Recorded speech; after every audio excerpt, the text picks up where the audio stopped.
આપ જોઈ રહ્યા છો satyday.com પાક્કું ગુજરાતી।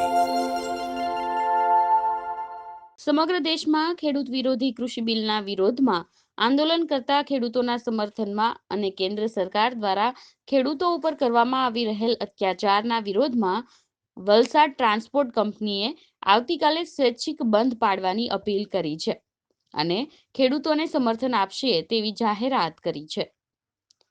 satyday.com વલસાડ। ખેડૂત લોકોએ જે આંદોલન જારી કર્યું છે એમાં એ લોકોની કઈ રજૂઆતો યોગ્ય છે અને સરકારની કઈ નીતિઓનો વિરોધ છે? ખેડૂત લોકોની બધી જ રજૂઆત છે તે યોગ્ય છે ને સરકારની બધી જ ખરાબ છે। એમાં 12 અબજનો ધંધો છે। મારી વાત સાંભળો, આ જે ખેતીવાડીનો 12 અબજ હજારનો ધંધો છે, આ બધા કોર્પોરેટવાળાને આપવા માંગે છે સરકાર।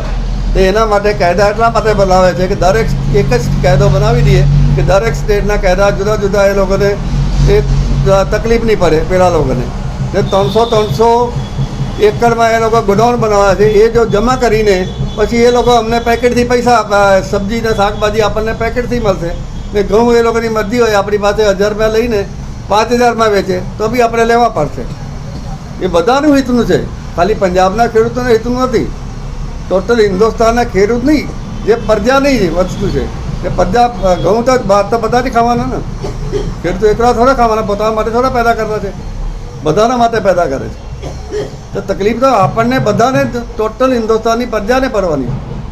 હવે ગરીબ માણસ જેની 5, 7 કે 10,000 પગાર હોય એને ઘર ચલાવવાનું, આજે એને 2000 રૂપિયામાં ઘઉં મળે છે, કાલે 5000માં મળશે, આપઘાત નહીં કરશે તો શું કરશે? અને ખેડૂતોને યોગ્ય ભાવ કઈ જગ્યાએથી મળી શકે? ખેડૂતને યોગ્ય ભાવ એ લોકોની સ્ટેટમાંથી જ મળી શકે। એપીએમસી દરેક સ્ટેટમાં, અમારા પંજાબમાં પહેલાંથી એપીએમસીની માર્કેટ હતી, એમાં સરકાર ઘઉં ને ભાત પોતાના ખરીદતી હતી સ્ટોક કરવા માટે, કેમ કે દુકાળ પડે એ કે પડે એ એફસીઆઈ આપણને ફૂડ કોર્પોરેશન ઇન્ડિયા કરતી હતી, પરચેજ કરતી હતી, બરાબર છે? એ પરચેજ જે છે આજે જેમ અમને દુકાળ પડ્યો, કોરોના આવ્યો ને બધાને લોકોને ઘરે ઘરે અનાજ આપવાનું, એ આપણી પાસે સ્ટોક હતો તો જ અપાયો ને। તે કાલે સ્ટોક હશે અંબાણી પાસે, કાં તો અદાણી પાસે, કાં તો બીજા કોઈ પાસે, બરાબર છે? જે બી હોય પછી એ લોકો તો પોતાની મરજીથી જ હોય છે ને, પિક્ચરની જોઈએ આપણે મધર ઇન્ડિયા, તેમાં લોકોનું શું હાલત થાય?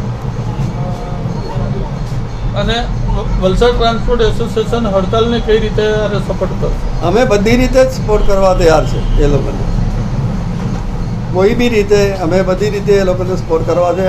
અમે તો એક નાના પાયા પર છે, અમારાથી કે ઓલ ઇન્ડિયા પર પેલું એ થવાનું હતું, તો બી અમારો વિચાર જે છે એ લોકોની સાથે છે, વિચાર અમારો બી।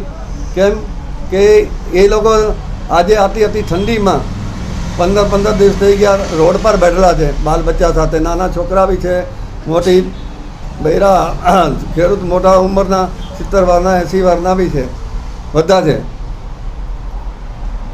આયોજન અમે અમારી તરફથી તો બીજું કોઈ એવું કોઈને અટકાવવાના નથી કે દૂધવાળાને અટકાવે ને કે ગાડીવાળાને અટકાવે કે એવું કંઈ નથી થવાનું। તેને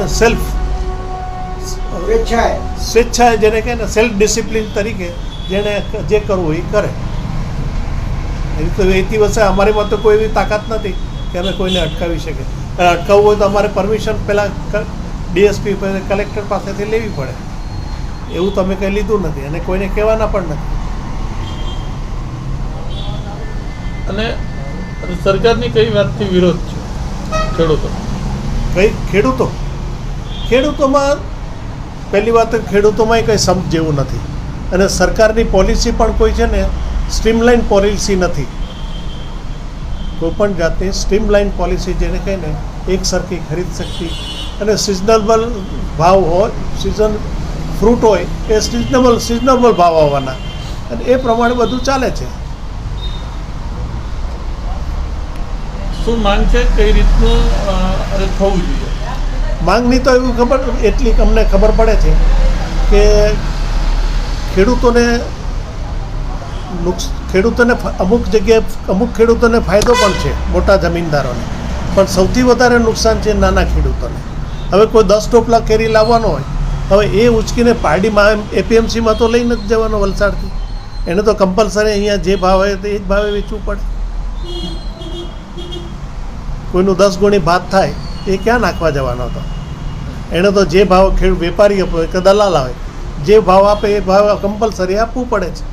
સરકારની જે ખરીદી હોય છે એ મોટા મોટા સેન્ટરોમાં, ઓલપાડમાં, આ બાજુ કે આછવણી સોસાયટી કે બધી એવી સોસાયટીઓમાં હોય, અને જ્યાં સુધી એનું ભાડું પણ મોંઘું પડી જાય.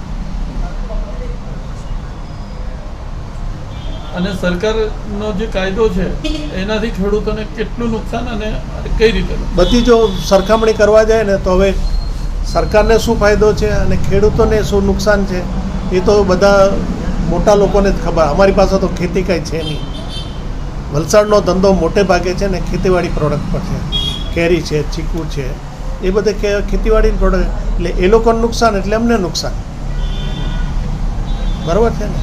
જે ખેતીવાડીનું નુકસાન એ અમને નુકસાન. નુકસાન સાથે બધા જોડાયેલા જ છે. આપનું નામ? દિલીપભાઈ. Welcome to the Ran Festival, a time for this stark land to don the colorful robes of festivity.